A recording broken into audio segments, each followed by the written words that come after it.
Shabbat Shalom, L'chaim, L'chaim. This week's Torah portion is Balak, and it focuses around the king of Moab, his name is Balak, and this great sorcerer, Bilam.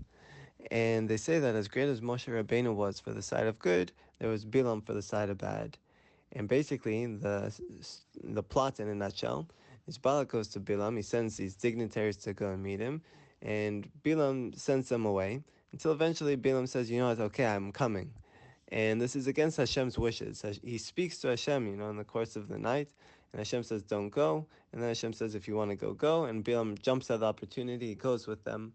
There's a story of Bilam riding on his donkey, and his donkey sees this angel standing before him with a sword, and Bilam doesn't see it, so the donkey, strays 3 times, and he beats the donkey, and that's a very interesting story because in the end, the donkey speaks to Bilam and says, "Why have you beaten me?" So I guess that's where the idea for Shrek came.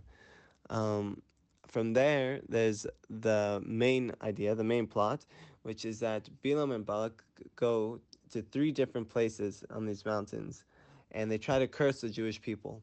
And each time these curses end up coming out as blessings. But it's not just any blessings. These blessings are prophecy of the end of days, of messianic times.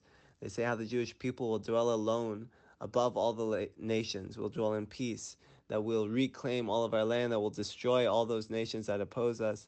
It's an incredible prophecy. And what I want to focus on is the very beginning of the Torah portion, when Balak sends these dignitaries to go and recruit Bilam.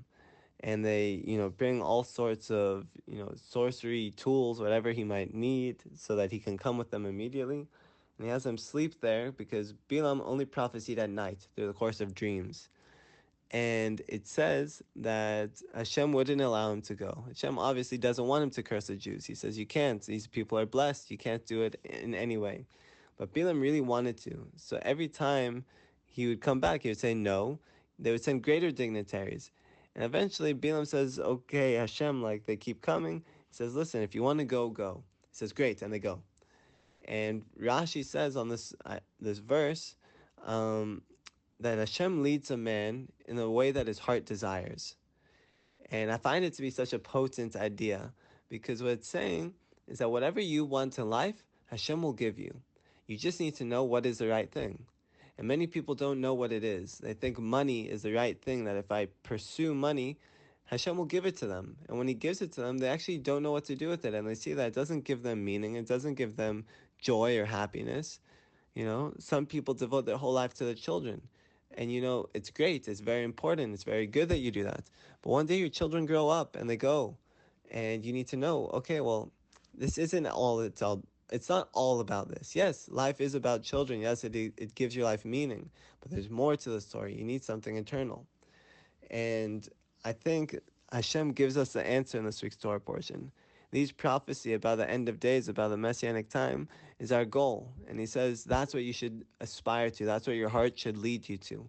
You should aspire for these times that I deem are the whole purpose of creation. That me, Hashem, I'm saying, this is what it's all about. And how do you get there? You do it through getting a parnasa, work. You do it through raising your children, which is difficult, but you teach them Torah values. You do it through learning, through tefillah, through all these different things. It's an all-comprehensive idea that should motivate your life forward.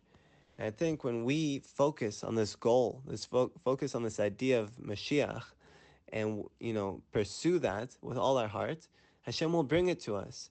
But we'll see that through the course of pursuing that goal, we'll actually have built a life of meaning and a life of purpose. And we'll see that we'll be blessed. The same way that all these curses turn to blessing, we'll see that all the curses in our lives will turn into blessings.